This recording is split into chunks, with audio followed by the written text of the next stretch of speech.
नमस्कार मित्रांनो, winning wave academy या चॅनलवरती तुम्हा सर्वांचं हार्दिक स्वागत आहे.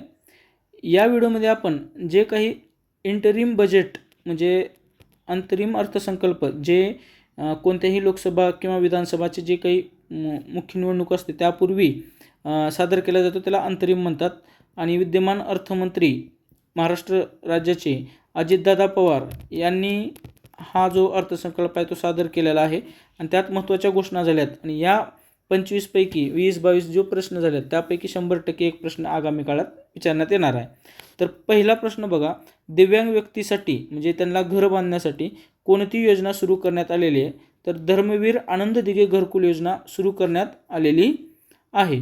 त्यानंतर कोणत्या योजनेअंतर्गत 2567 ग्रामपंचायत कार्यालयांच्या बांधकामांना मान्यता देण्यात आली आहे? तर मित्रांनो, त्या ग्रामपंचायत म्हणजे त्या योजनेचं नाव जे आहे ते बाळासाहेब ठाकरे स्मृती मातोश्री ग्रामपंचायत बांधणी योजना अशा प्रकारचं ते नाव आहे. आणि या योजनेअंतर्गत ग्रामपंचायतचं जे काय नूतनीकरण किंवा नवीन बांधकाम करण्यात येणार आहे. पुढे, शासनाकडून कोणत्या किल्ल्यावरती शिवराज्याभिषेक सोहळा दरवर्षी साजरा करण्यात येणार आहे? तर मित्रांनो, रायगड ह्या किल्ल्यावर तो सोहळा दरवर्षी आता साजरा करण्यात येणार आहे शासनाकडूनच. कोणत्या ठिकाणी आंतरराष्ट्रीय दर्जाचा पाणबुडी प्रकल्प सुरू करण्यात येणार आहे? तर ते वेंगुर्ला, जिल्हा सिंधुदुर्ग या ठिकाणी करण्यात येणार आहे. वाढवण हे बंदर जे आहे ते देखील चर्चेत आहे, परंतु त्याबद्दल काही कन्फ्युजन होऊ नका. हे वेंगुर्ला म्हणजे सिंधुदुर्ग जिल्ह्यात आहे, त्या ठिकाणी हे सुरू करण्यात येणार आहे. पुढे, कल्याणनगर मार्गात कोणत्या घाटात सर्व सोयींनी युक्त अत्याधुनिक व्ह्यूइंग गॅलरी? व्ह्यूइंग म्हणजे काय माहिती आहे का? एखादी दृश्य पाहणं. म्हणजे आता घाट आहे, घाटात एकदम छान दिसावं लोकांना, पर्यटनाला म्हणजे टुरिझमला चालना देण्यासाठी पर्यटनाला अशा प्रकारची व्ह्यूइंग गॅलरी म्हणजे दृश्य गॅलरी हे बनवण्यात येणार आहे. तर ते घाट कोणत्या? कल्याणनगरमध्ये ते माळशेत घाट आहे. पुढे, कोणत्या महाराजांच्या पदस्पर्शाने पावन झालेल्या शिराळा जे सांगली जिल्ह्यात आहे येथे त्यांचे स्मारक उभारण्यात येणार आहे? तर छत्रपती संभाजी महाराज यांच्या उपस्थितीमुळे किंवा पदस्पर्शाने शिराळा येथे जे आहे ते स्मारक शासनाकडून बांधण्यात येणार आहे. पुढे, संत श्री रूपलाल महाराजांचे समाधीस्थळ असलेल्या डॅश डॅश येथे स्मारक उभारण्यात येणार आहे? तर मित्रांनो, अंजनगाव सुर्जी हे अमरावती जिल्ह्यामध्ये त्या ठिकाणी उभारण्यात येणार आहे. तुम्हाला माहीत आहे शेगाव जे आहे ते गजानन महाराज यांचं मंदिर खूप प्रसिद्ध आहे. त्यानंतर वणी चंद्रपूर जिल्ह्यात आहे, दारव्हा हे यवतमाळ जिल्ह्यात आहे. पुढचा प्रश्न, आदिवासी कला प्रदर्शन वृद्धी व कलाकारांना प्रोत्साहनासाठी कोणत्या ठिकाणी कलादालन उभारण्यात येणार आहे? तर मित्रांनो, हे आहे हदगड, तालुका सुरगाणा, जिल्हा नाशिक. बघा, नाशिक जिल्ह्यामध्ये आदिवासी बहुल जे तालुके आहेत त्यामध्ये सुरगाणा, दिंडोरी, कळवण हे 3 तालुके जे आहेत, त्यानंतर पेठ हे 4 तालुके आदिवासी बहुल आहेत. आणि त्या ठिकाणी म्हणजे मोठ्या प्रमाणात बऱ्याच ठिकाणी आहेत नाशिक जिल्ह्यामध्ये, परंतु या ठिकाणी मेजॉरिटी त्यांची आहे. तर ते सुरगाणा तालुक्यात जे हदगड गाव आहे त्या ठिकाणी हे अशा प्रकारचे केंद्र उभारण्यात येणार आहे. नंदुरबार जिल्हा हा आदिवासी जिल्हा म्हणून ओळखला जातो. तुम्ही जर समजा वाचन नसेलच तर ह्या उत्तराला तुम्ही क्लिक करायचे जास्त चान्सेस असतात. त्यानंतर कोणत्या जिल्ह्यात राजाराम तलावाजवळ अत्याधुनिक आंतरराष्ट्रीय दर्जाचे बहुउद्देशीय सभागृह कन्व्हेन्शन सेंटर उभारण्यात येणार आहे? आणि हे राजाराम तलाव जे आहे ते कोल्हापूर जिल्ह्यामध्ये आहे. पुढचा प्रश्न आहे, त्यानंतर पानपिंपरी आणि मुसळीचे उत्पादन करणाऱ्या बारी समाजाच्या आर्थिक, सामाजिक, शैक्षणिक विकासासाठी कोणत्या महामंडळाची स्थापना करण्याची घोषणा अर्थमंत्री अजितदादा पवार यांनी केलेली आहे? तर मित्रांनो, त्याचं उत्तर जे आहे ती संत श्री रूपलाल महाराज आर्थिक विकास महामंडळ. आर्थिक विकास महामंडळ खूप तयार केलेले आहेत शिंदे सरकार आल्यापासून.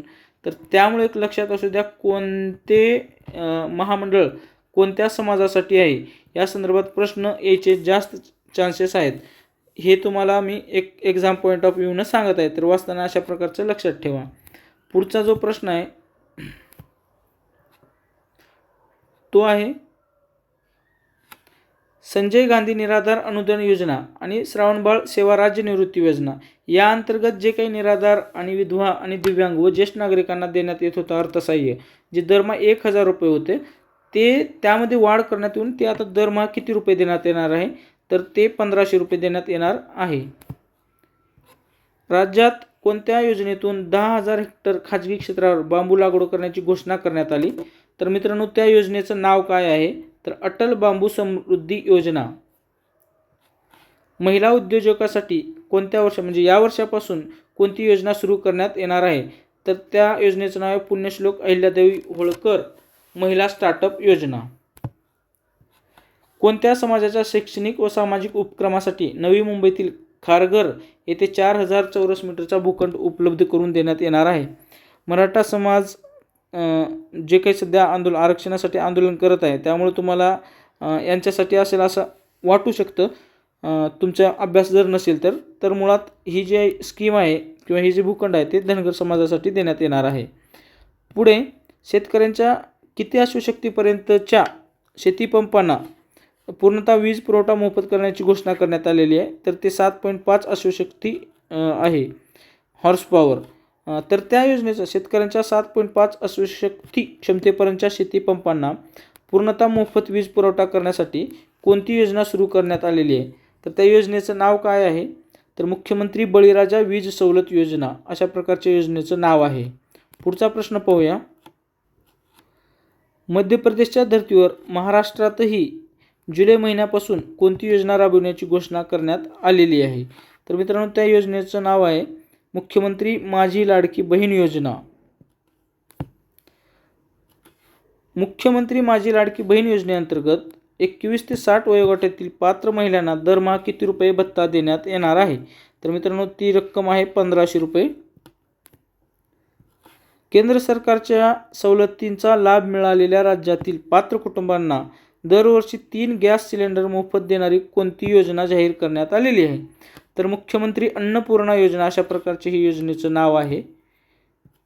मुख्यमंत्री युवा कार्यप्रशिक्षण योजनेअंतर्गत दरवर्षी 10 लाख तरुण तरुणींना पदविकेनंतर म्हणजे पोस्ट ग्रॅज्युएशननंतर रोजगाराच्या संधी उपलब्ध होण्याच्या दृष्टीने प्रत्यक्ष कामावरील प्रशिक्षण म्हणून दरमहा किती रुपयापर्यंत विद्यावेतन देण्याची नवीन घोषणा करण्यात आलेली आहे. तर मित्रांनो त्यामध्ये जे काही पैसे मिळणार आहेत त्या बेरोजगार मुलांना, तर ते किती रुपये दरमहा मिळण्यात येणार आहे अशा प्रकारचा हा प्रश्न असून ती रक्कम 10,000 रुपये आहे. त्यानंतर शुभमंगल सामूहिक नोंदणीकृत विवाह योजनेतील अनुदान किती रुपये करण्यात आले, तर ते 25,000 रुपये अनुदान करण्यात आलेलं आहे. पुढचा प्रश्न आहे. महानगरातील प्रदूषण कमी करण्यासाठी मुंबई, ठाणे, पुणे, नागपूर अशा 19 महानगरपालिकांमध्ये कोणती योजना राबविण्यात येणार आहे, तर PM ई बस सेवा ही योजना राबवण्यात येणार आहे. इतर मागासवर्ग, विमुक्त जाती व भटक्या जमाती आणि विशेष मागास प्रवर्गातील उच्च शिक्षण घेणाऱ्या विद्यार्थ्यांना कोणत्या योजनेअंतर्गत दरवर्षी 38 ते 60,000 रुपये निवास भत्ता देण्यात येणार आहे, तर त्या योजनेचं नाव काय आहे, तर त्या योजनेचं नाव आहे ज्ञानज्योती सावित्रीबाई फुले आधार योजना.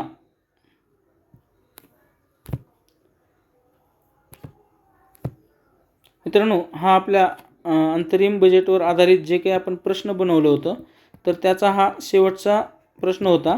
अशा प्रकारचे काही मोजके प्रश्न मी बनवलेले आहेत, यावर 100% प्रश्न येऊ शकतो. मित्रांनो जर तुम्हाला हा व्हिडिओ आवडला तर नक्की शेअर करा तुमच्या मित्रांना किंवा तुमच्या जे जवळचे नातेवाईक त्यांना, आणि सबस्क्राईब करायला विसरू नका. Thanks for watching this video.